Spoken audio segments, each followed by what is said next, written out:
반갑습니다, 여러분. 게시탐정 장전도사입니다. 요 근래 이제 들어서 계속 쭉 교리 문제에 대해서 자꾸 말씀드리고 있는데, 예, 지난 시간에 이제 계시록 13장의 허와실에 이어서 오늘은 이제 정통인가 이단인가라는 제목으로 세대주의 종말론은 구원파 교리인가에 대해서 한번 얘기를 나누고자 합니다. 좀 민감한 얘기일 수도 있어요. 민감한 얘기일 수도 있는데, 분명히 말씀드리지만 저는 절대로 없는 얘기 안 지어내고 헛소리 안 합니다. 여러분들께서도 한 번쯤은 좀 잘 생각해 주시기 바라는 마음에서 여러분께 감히 이제 말씀을 올리고자 합니다. 구원파 교리 중에 과연 세대주의 종말론이 있다는 거, 이거 굉장히 좀 아주 쇼킹한 얘기입니다. 알다시피 세대주의적 전천년설이라고도 불리는 이 세대주의 종말론은 바로 휴거와 재림을 기다리는 우리 마라나타 성도들의 종말론 기조가 바로 이 세대주의 종말론입니다. 그런데 이 세대주의 종말론이 구원파 교리인가? 이건 굉장히 민감한 문제거든요. 여기에 대해서 확실하게 한번 짚고 넘어가는 시간을 가졌으면 합니다. 제가 이제 지금은 잠시 이제 다른 진로를 찾아서 중단하긴 했지만 제 게시 탐정이라는 호칭은 단순 닉네임 별명이 아닙니다. 진짜 자격증이 있는 탐정이에요. 그리고 이제 비록 이제 민간 자격증이지만 동국대학교에서 실시하는 이제 PIA 탐정 민간조사 최고위 과정을 수료했고 일본 히로시마 탐정학교를 연수를 다녀와서 일본 탐정 면허증도 있습니다. 그리고 이제 탐정 및 조사 서비스업으로 이제 사업자 등록까지 내 있는 공식 민간조사원이고 또 가정상담사죠. 한편으로는 이제 교계 공인 2단 상담사 자격증을 딴 2단 상담사이기도 합니다. 그렇기 때문에 각양각색의 2단 교리에 대해 적지 않은 공부를 하고 있어요. 시대의 징조를 분별하는 것만큼이나 여기에 대해서도 연구에 많은 신경을 쏟고 있습니다. 특히 신천지나 장길자 하나님의 교회 같은 경우에는 2단 연구소를 통해 정리되어 나온 자료만이 아니라 그곳의 내부용 교리서를 원서 그대로 읽으면서 살펴보기도 하죠. 옛날에는 이제 작년까지만 해도 총신대학교 평생교육원에서 이제 2단 상담 과정이 있었는데 그 작년에 이제 총신대학교 총장이 바뀌면서 적폐 청산 과정에서 이 2단 상담 과정이 적폐로 몰려서 쫓겨났어요. 그래서 지금은 한국기독교 2단 상담소 협회 본부교회인 안산상록교회에 아예 이제 2단 상담사 전문 교육원이 설치가 되어서 그곳에서 2단 상담사들 교육시키고 있습니다. 그 2단 상담 과정이 이제 2년 4학기 과정인데 여기에 등록하실 경우에는 그곳에서 이제 특히 이제 협회장이신 진용식 목사님이 쓰신 이제 2단 상담 및 교리 변증에 관한 저서들을 비롯해서 해당 이제 배우는 2단들의 내부 교리서 같은 것들도 많이 이제 접할 수 있는 기회가 돼요. 정말 이제 기독교인이라 정말 뜻 있는 교역자라면 한 번쯤은 꼭 들어보셨으면 하는 그런 강의 과정이 바로 2단 상담사 양성 과정입니다. 갑자기 무슨 광고를 하고 있네. 주의 일을 하든 세상 일을 하든 본 탐정이 가장 중요하게 여기는 건 은혜와 덕이 아니라 사실입니다. 사실. 유행어로는 팩트 체크, 팩트 폭행이라고 하죠. 전문 용어로는 사실조사라고 하는 게 제가 수행하는 모든 업무에 대한 기준입니다. 탐정은 일을 맡긴 의뢰인에게 정확한 사실을 조사하여 보고할 의무가 있습니다. 제가 연구글을 써서 올리고 방송을 하는 것 또한 의뢰인이 맡긴 일을 수행한다는 개념을 적용하여 해나가고 있습니다. 말이야 바른 말이지. 사실이 아니라면 그것이 진실일 리가 없습니다. 진실이 아닌데 진리일 턱이 있어요? 우리가 시대의 징조를 분별하든 혹은 이단을 감별하든 항상 그 베이스에 사실 여부를 깔아두고 판별하는 게 비록 더디 될지라도 실수는 없을 것이라 저는 생각합니다.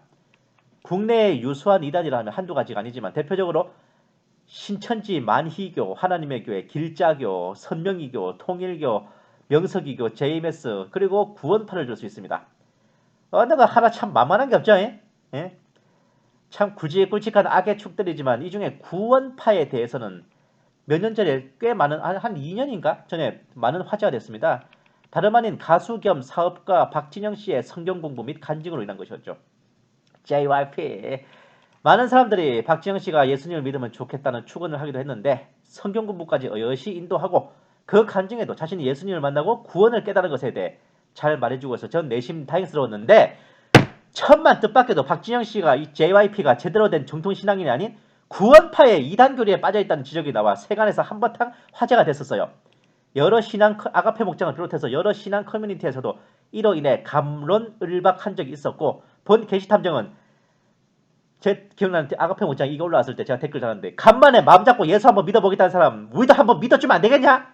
라고 제가 댓글 달았던 기억이 나요. 박진영 씨의 간증문을 저도 읽어봤어요. 근데 이건 불신자 원래 JYP가 불신자 정도가 아닙니다. 아싸리 무신론자였다고. 그런 사람이 저 정도 말할 정도면 진짜 성령이 역사하셨다는 생각이 저는 들었다고요. 제가 중요한 부분은 빨간 칠했어요. 나는 성경에 맞춰 내 삶을 바꿔나갔습니다. 구원받은 사람은 그 죄가 모두 해결되기에 지옥은 안 가지 않지만 하나님 자녀로서 상과 벌, 칭찬과 부끄러움이 있다. 구원을 받았다는 사실에 마음이 너무 편해서 세상 속에 다시 빠져 사는 사람이다. 언급하고 구원 후 내 자신이 행여 안 좋은 쪽으로 변할까 두려워 블라블라블라. 나는 아직 두렵고 떨린다. 나에게는 구원받은 사람들이 받는 심판, 그리스도 예수의 심판이 기다리고 있기 때문에 그렇다. 하나님의 자녀가 된 이상 잘못 살 때마다 아버지 하나님의 징계가 있을 것이기 때문입니다.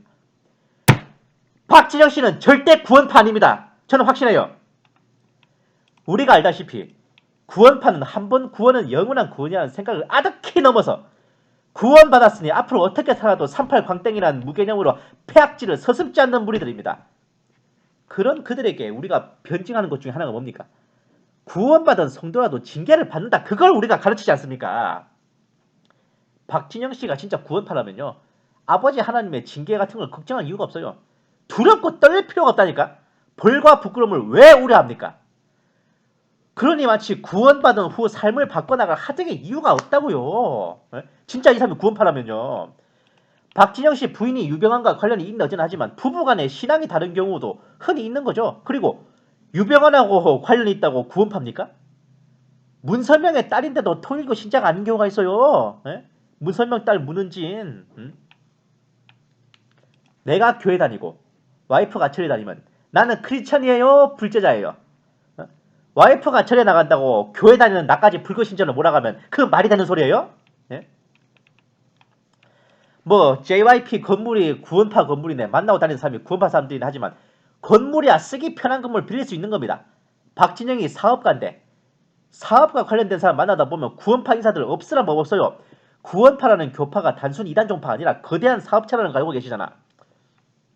그렇게 따지면 우리 크리스찬들 사업하시는 분들은 영업이나 거래하실 때 상대방이 불신자면 거래 안 하세요? 성당 다니는 사람과 거래를 트면 내가 카톨릭 신자가 되고 절에 다니는 사람과 거래를 트면 내가 불교 신자가 되는 건 어느 나라 법입니까 그게? 박진영 씨 본인이 그렇게 자신은 구원파와 무관하다고 반박하고 있어요. 자기의 내밀한 간증문까지 공개해가며 해명하고 있습니다. 더욱이 구원파 쪽에서도 뭐라 하는지 아십니까? 박진영 씨는 우리 신도 아니다. 특히 간증문을 받는데 더더욱 아니다. 구원파가 그렇게 말하더라니까?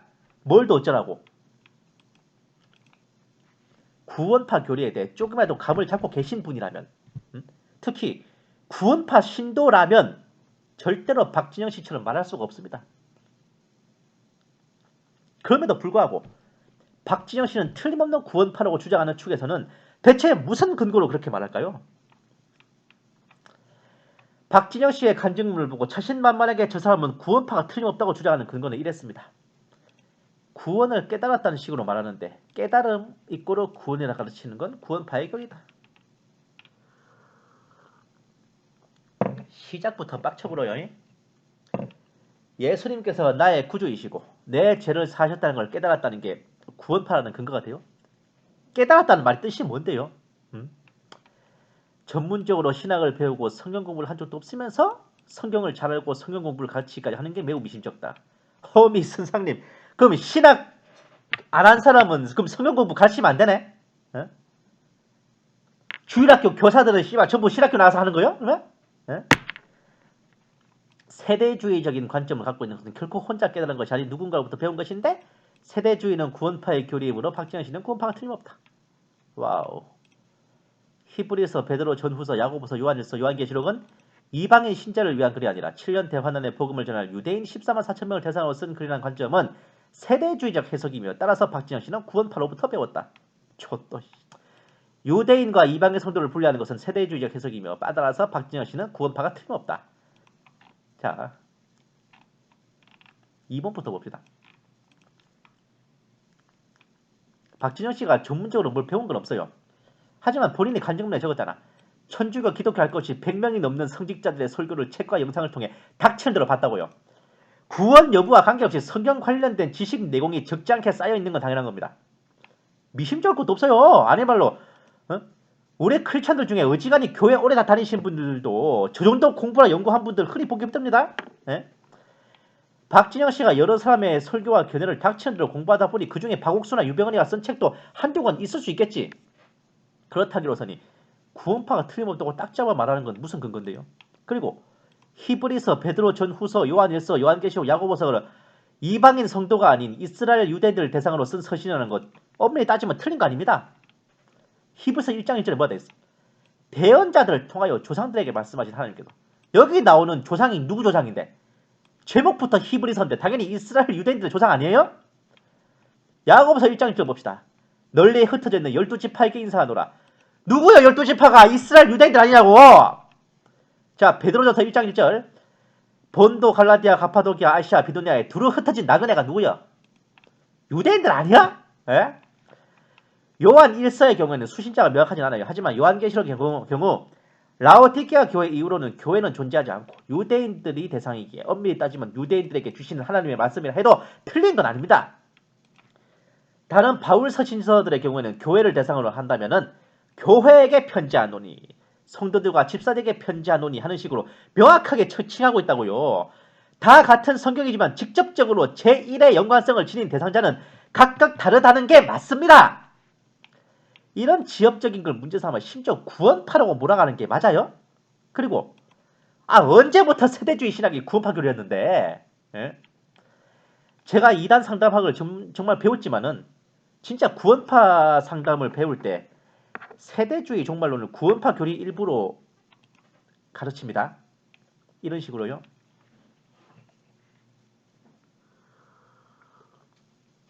자, 이게 언제부터 구원파 주장이었나 이게. 아이고.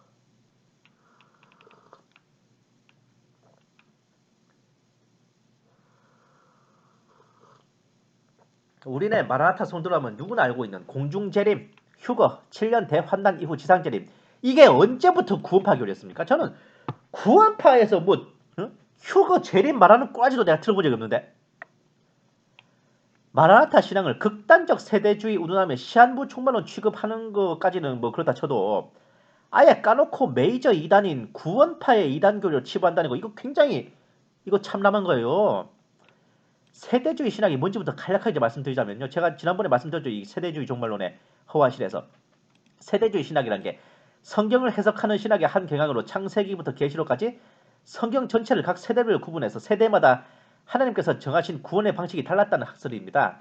이게 최근에는 그냥 이런 세대별 구분하는 거를 철폐했다고도 하더라고요. 너무 막 디테일하게 쪼갤 필요 없다 그런 거겠지. 근데 오해할 필요 없어요. 구원의 방식이 다르다는 거. 어디까지나 형식적으로 드러난 모양새가 다르다는 겁니다. 예수 그리스도를 믿음으로 받는 구원이라는 그 구원의 본질에 있어서는 이견이 없어요. 구원은 예수 그리스도를 믿음으로 받는 것이 본질이나 각 세대별로 시대의 흐름에 따라 실무적인 방법론의 차이가 있었다는 겁니다. 구약에서는 오실 메시아를 믿음으로 구원받았지만 신약에서는 오신 예수님을 믿음으로 구원받는다. 이것에는 세대주의 신학이나 개혁주의 신학이나 똑같습니다. 당연히 창세기부터 계시록까지 성경 각 시대가 다 같은 시대냐고. 에? 에덴 동산에서 선악 깐따먹은 구원받았지. 홍수 이전에는 하나님 믿고 제사 드렸고 아담 가인과 아벨처럼. 노아의 홍수는 방주에 타야지. 홍수 이후에는 하나님 믿고 제사를 드렸지. 번제 드리고 화목제 드리고. 예수님 오신 뒤에는 예수 믿고 영접해야지. 대환란 직전에 휴거돼야지. 7년 대환란 때는 짐승의 표를 받지 말아야죠. 하지만 이 모든 세대 구원의 본질은 예수 그리스도를 믿는 그 믿음 아닙니까? 예수님 안 믿는 사람이 짐승의 표 안 받을까? 예? 허나 그 구원의 징표가 되는 실무 방법론에는 차이가 있었다는 겁니다. 보시면 알겠지만 너무 당연한 소리 아닙니까? 시대가 실무적으로 다 다른 시대인데 이것이 세대주의 신학의 핵심입니다. 이 중에서 이미 지나간 과거 세대인 에덴 동산, 홍수 이전, 노아의 홍수, 홍수 이후 이까지는 솔직히 별 의미가 없죠. 지금은 지금은 이제 예수님이 오신 후 상태고 요 두 개가 이제 남은 겁니다. 지금 이제 요 두 개 사이에서 이제 왔다 갔다 하고 있는 거지.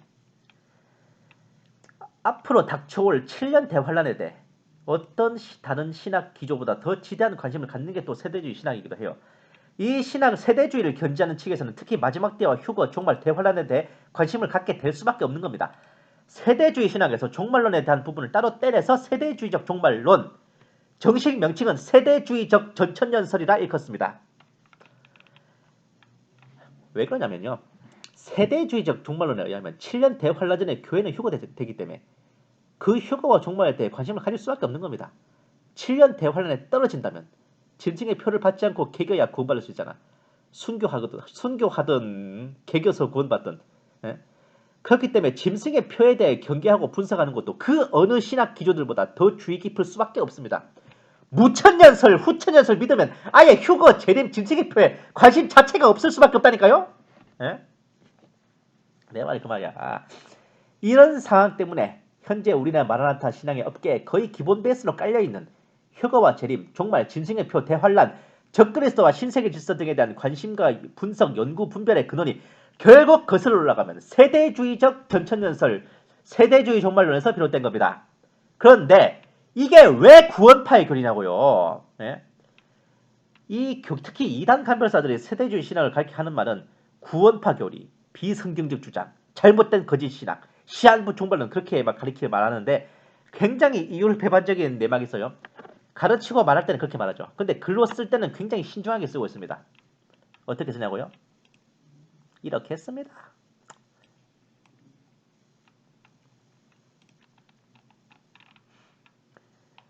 구원파의 종말관이 정통교회의 종말관과 다른 점은 극단적인 세대주의를 흉내내고 있습니다.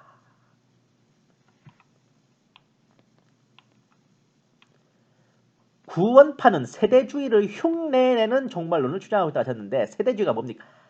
세대주의 종말론 이건 이제 구원파는 왜라는 그 책에서 나온 겁니다.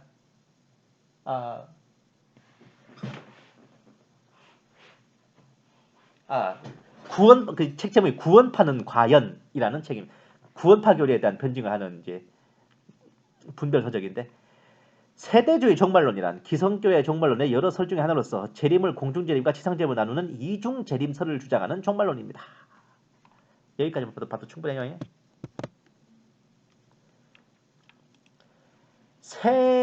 어디 보자. 그리고 분명히 책이 뭐라 그랬어. 세대주의를 흉내내고 있을 뿐이라 그러잖아. 네? 여기서도 봅시다.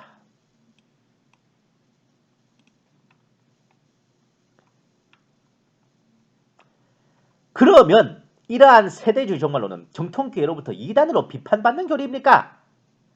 이거 굉장히 중요한 질문을 하셨네. 근데 대답이 뭡니까? 그렇지는 않습니다. 세대주의라고 해서 이단 비판 받는 게 아니다. 대부분의 종말론 이단들이 세대주의를 변형시켜 종말론을 만들고 시기를 정하고 자신들의 교리에 맞춘 종말론을 만들기 때문에 비판받는 거다. 구원파 역시 세대주의 종말론을 자신들에 맞추어 교리를 만들어 가르쳐 있기 때문에 비판을 받고 있는 거다. 보세요. 뭐라 그런가? 세대주의 종말론은 이단으로 비판받는 것도 아니고 멀쩡한 세대주의를 변형시켜 자신들에 맞춰 교리를 만들었을 뿐이라고 말하고 있으면서 세대주의를 구원파 교리로 치부하고 있는 이율 배반적인 행태를 보이는 게 무슨 이유냐고요. 네? 그러니까 이게 세대주의를 가지고 세대주의적 관점이 있다 그래서 박진영 씨 JYP를 구원파가 틀림없다 치부하는 게 얼마나 어처구니 없는 소리인지 아시겠어요? 네? 그러니까 세대주의 마라나타 신앙의 말살을 위한 한 방편이라고 이거는. 그 방법 중에 하나로서 세대주의 종말론을 시한부 종말론 치부하고 한 걸음 더 나아가 구원파 교리로 치부하고 있다는 겁니다. 한 입으로 두 말 해가면서요. 네? 세대주의 종말론을 구원파와 엮기 위해 중점을 둔 인물이 하나 있어요. 딕 요크 선교사입니다. 이 사람을 평신도 자칭 선교사라 주장하면서 이 사람이 유병헌 박옥수에게 영향을 주어 구원파를 만들겠다고 설명하고 있죠.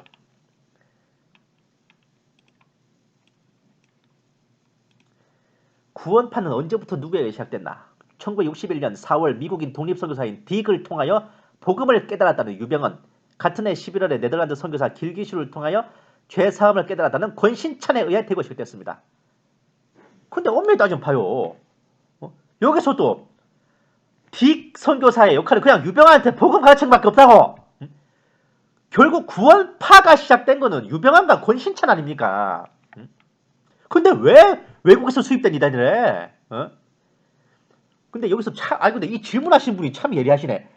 그러면 결국 구원파는 국내에서 창설된 게 아니라 외국에서 수입된 이단으로 봐야 하겠군요? 라고 질문하셨는데 뭐라고 대답합니까? 그렇다고 봐야 하겠지만 권신찬, 유병헌 두 사람은 1963년경부터 선교사들과 관계를 끊고 독자 노선을 추구했습니다. 이후 이들은 해를 거듭할수록 성경을 왜곡함으로 교리는 변질되어 갔고 자신들의 교리를 따르는 자들로 구원파를 형성했습니다. 이 선교사가 뭔 죄요? 이 선교사들이 뭔 죄요? 뭐 말이 왔다 갔다 해. 왜 설명이 갈팔집하냐고 이거는. 그럼 생각해봐. 그럼 구원파가 이 선교사들 때문에 시작된 거예요? 아니면 이 사람들한테 배운 뒤에 그 선교사들과 끊고 자기들끼리 왜곡시켜서 시작된 거예요? 자, 더 봅시다. 대한예수교 침례회란 이름의 구원파를 이끌고 있는 박옥수는 1961년 딕, 길기수, 대릭, 얼 등 독립선교사들이 대구에서 운영했던 성경학교였는데 여기서 유병헌과 함께 공부하다가 60대 초반에 결별하고 대구 중앙교를 세워 독립목회를 했다. 1982년부터 전국 주요 도시에서 대한예수교 침례회라는 간판을 걸고 활동하는 사람입니다. 박옥수에 대한 설명이죠. 딕 선교사가 성경학교 운영한 게 1961년이요. 박옥수가 구원파 시작한 게 82년이라고. 그러면 뭔 상관이냐고 그 선교사랑 박옥수가. 예? 20년 전인데 이거 은근히 잘 모르죠? 그렇다면 이들에게 영향을 주어서 구원파를 만들게 했던 딕, 길기수, 대릭, 얼 등 외국의 선교사는 어떤 사람이냐? 이 사람들은 정통교회에서 파송한 선교사들 아니고 스스로 국내로 왔던 독립선교사들이며 신학적인 배경이 없는 사람들이었습니다.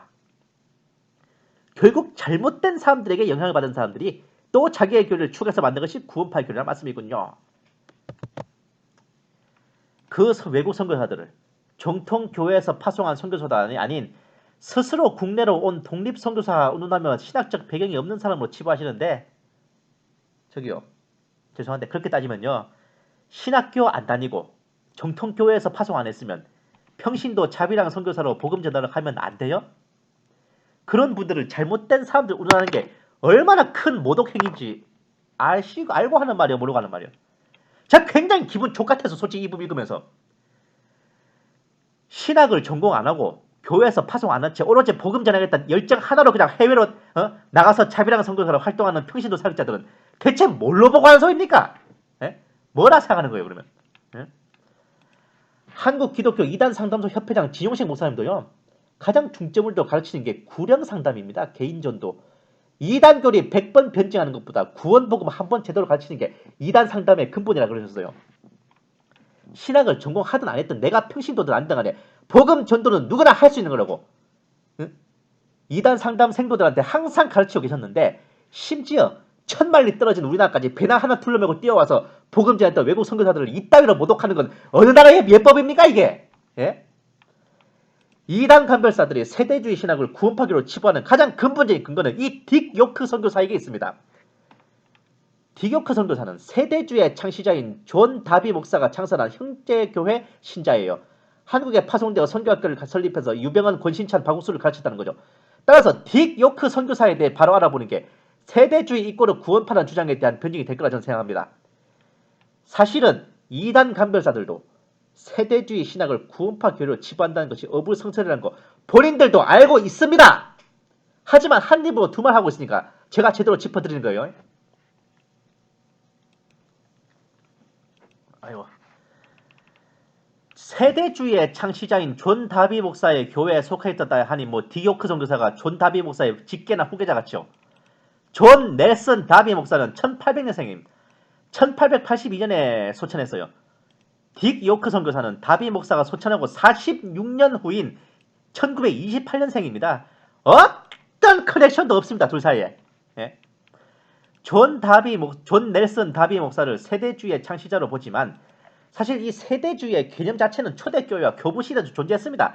다비 목사는 그 개념을 그냥 체계적으로 정리한 것뿐이 아니까. 그리고 성경을 문자적으로 보게 되면 세대주의 개념이 맞아요. 세대주의 개념이 나올 수밖에 없습니다. 예? 그리고 세대주의 신학에 입각한 드와이트 무디, 부흥운동이 대부흥이 일어났죠. 이어서 스코필드 주석성경이 편찬됐습니다. 스코필드 주석성경은 바로 세대주의 개념으로 편찬한 거예요. 세대주의 신학은 바로 미국 교회의 주류 기조가 됐죠. 1886년에 무디가 학생 지원 운동을 설립해 청년 선교사들을 해외로 파송하면서 세대주의 계열의 신학이 선교사들을 통해 해외 각지로 전해졌던 겁니다. 이렇게 파송된 선교사들 중 우리 한국 초대교회를 개척한 선교사들도 있었어요. 당연한 말이지만 우리 한국교회의 시작은 세대주의 신학에서 막이 열린 겁니다. 손양원 목사님, 주기철 목사님, 네? 하늘에 조각구름 하나 떠가도 내 주님 오시나 싶어 기다리셨던 사랑의 원자탄 손양원 목사님, 일사각오를 외쳐 순교하셨던 주기철 목사님, 네? 한국교회의 길이 빛나는 선진들도 세대주의 신학자였습니다. 아세요? 네? 딕 요크 선교사는 1928년도에 태어났어요. 1950년에 예수님을 영접해서 크리스천이었습니다. 동역자들을 모아 믿음의 방패 선교학교를 설립했고 미국에서부터 이미 방송전도와 노방전도를 했던 사람입니다. 이단 간별사들이 말한 것처럼 자칭 선교사가 아닙니다. 그는 홀트 아동복지재단의 창시자인 해리 홀트의 권유로 58년에 한국으로 파송됐어요. 1961년에 성경학교를 설립했죠. 하지만 그 학생들 중에 유병헌, 박옥수, 권신찬 등 구원파의 수괴들이 다녔던 게 비운이었습니다. 그나마 유병헌은 62년에 중도 태교당했죠. 딕 요크 선교사는 64년에 미국으로 귀국했어요. 1985년에 믿음의 방패 세계 선교회를 다시 결성했고 2010년 어간에 나는 박옥수한테 안수 준 적이 없다고 본인이 증언했습니다. 왜냐? 박옥수가 자기가 딕 요크 선교사한테 목사 안수 받았다고 하도 나발을 풀고 다녀서 벌어진 일입니다. 사실 유병헌, 박옥수 전부 다 자기들이 딕 요크 선교사한테 배웠다고 나발 풀고 댕겨서 이 선교사님이 되도 않게 누명 쓴 거예요. 예? 그러니까 학생도 잘 받아야 돼 진짜. 아유. 이단 간별사들은 딕 요크 선교사에 대해 이렇게 평합니다. 이런 개념을 가졌다. 그래서 이 사람은 잘못됐다. 이단이다. 라고 말하죠. 또 구원파 출신으로 요직에 있다가 이탈에 나온 후에 구원파 변증의 전문가로 자리매김하고 있는 정동섭 목사의 경우에는 이 딕 요크 선교사에 대해 이렇게 평하고 있습니다.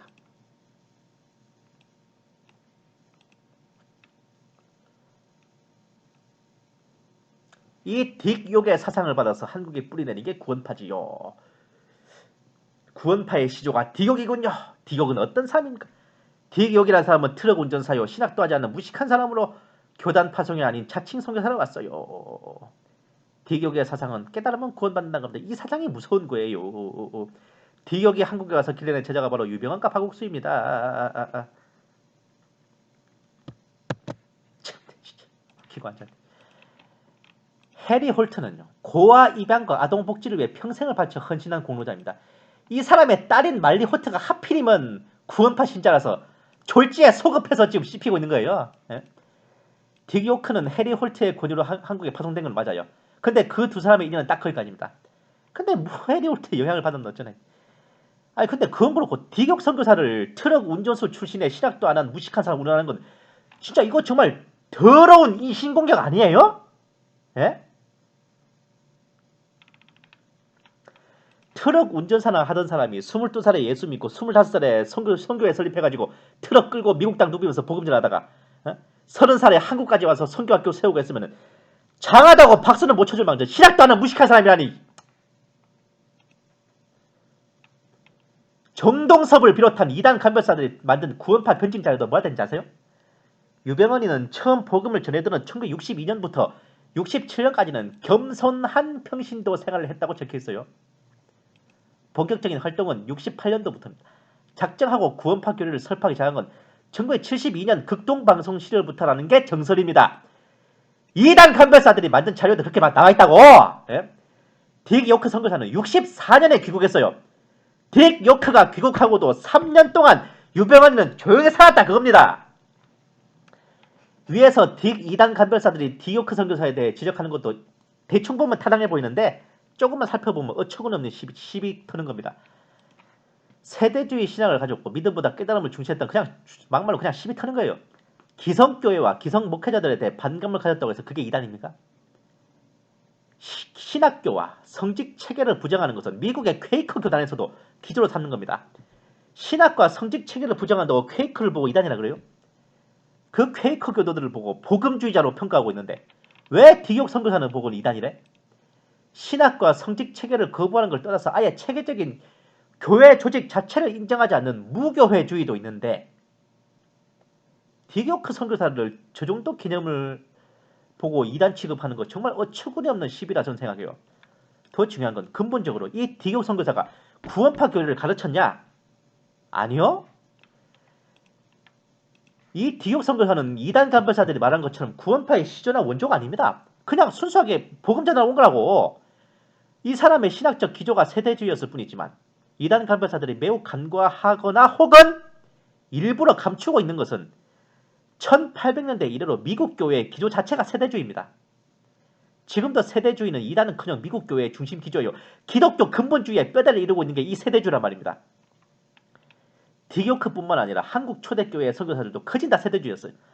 92년 시한부 정말론 사건이 있기 전까지 아예 한국교회의 메인 기조도 세대주의였다는 걸 참 많이들 망각하고 계시더라고.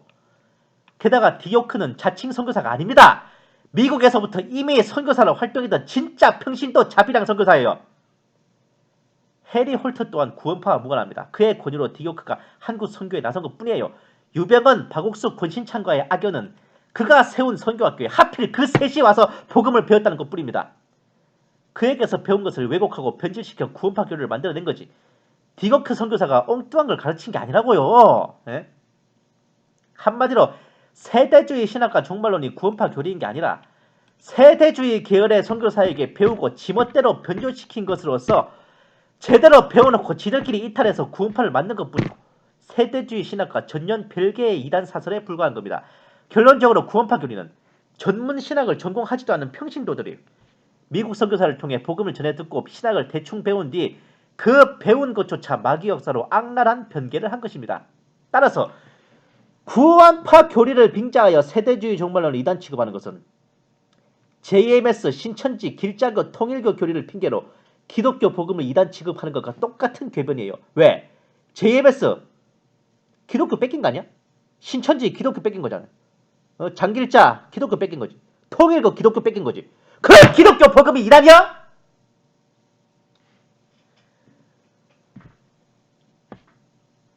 구원파 교리 세대주의 종말론 보고 구원파 교리라고 이단 취급하는 논리로는요. 기독교 복음을 쓰레기 취급해도 똑같이 적용돼요. 예? 세대주의 신학에서 대부분의 이단이 나왔다고 지적하기도 하는데요. 저기요. 그 논리로 따지면은 기독교에서 대부분의 이단이 나왔으니 기독교가 거짓입니까? 대부분의 이단 사이비들이 기독교에서 나오는 이유가 명품일수록 짝퉁이 많은 법이라며요. 기독교가 참 진리니까 이단 사이비들이 많이 흉내내는 거라고 하지 않습니까? 그 논리로 하면 세대주의 신학이 진짜니까 이단들이 그만큼 많이 도용해 쓰는 거네. 예? 제가 연구하면서 느낀 거는 이 세대주의 신학을 구원파 교리로 치부하는 건 단순히 구원파 이단을 변증하기 위한 게 아닙니다. 겸사겸사 마라나타 신학을 말살시키기 위한 계획의 일환이라니까. 그 계획의 선봉에 선 사람이 바로 이 정동섭 목사라는 사람이고, 정동섭이라는 사람이 나오기 전까지는 구원파는 세대주의와 별로 엮이지 않았습니다. 네. 기독교 이단 문제 연구소 이대복 소장의 구원파 분석글에는 구원파의 원조 시조를 권신찬으로 보고 있습니다. 딕욕 선교사를 비롯한 외국 선교사들은 복음을 깨닫게 해준 정도로밖에 안 보고 있죠. 뭐라고 합니까? 뭐 외국에서 침투된 이단 집단이라고는 하는데 본문 내용을 보라고.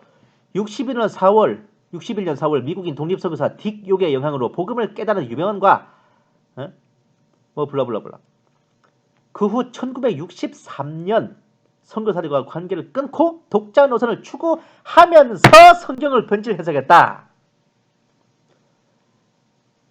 이 미국 외국 선교사들 역할은 복음을 깨닫는 것밖에는 없어요. 어?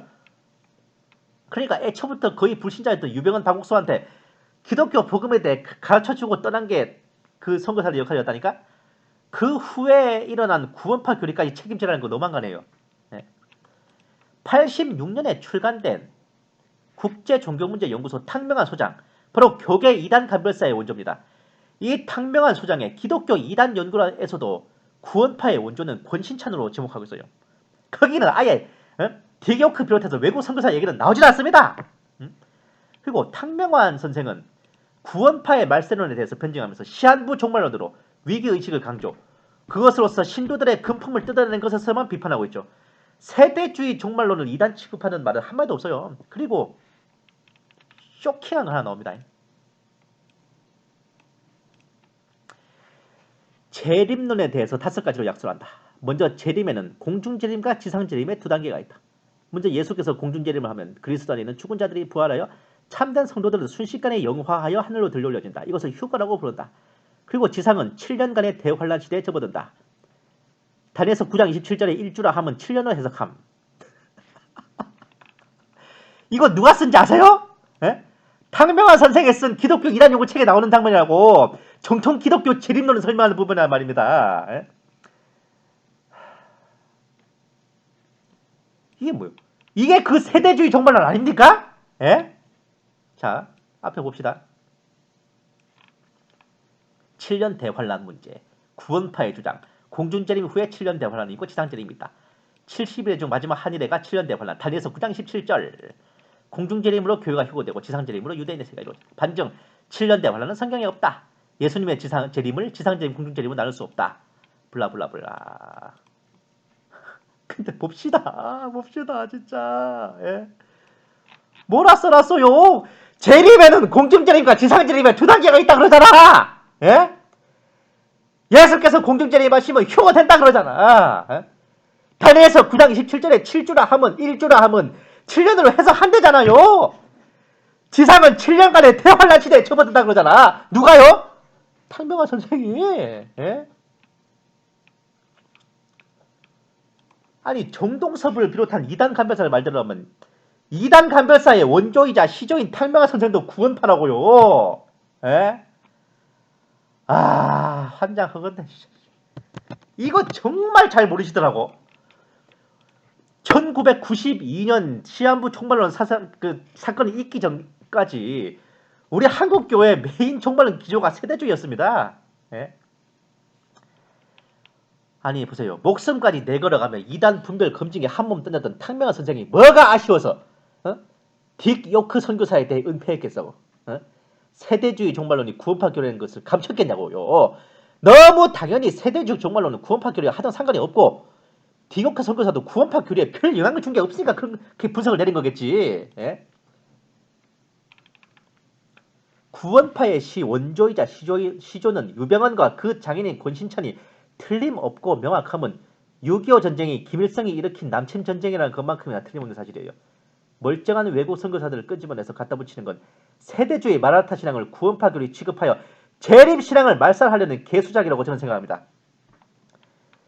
1961년에 선교 학교를 세워 박옥수, 유병헌, 권신찬을 1년 가르치고 64년에 귀국한 사람이 구원파 시조라면요.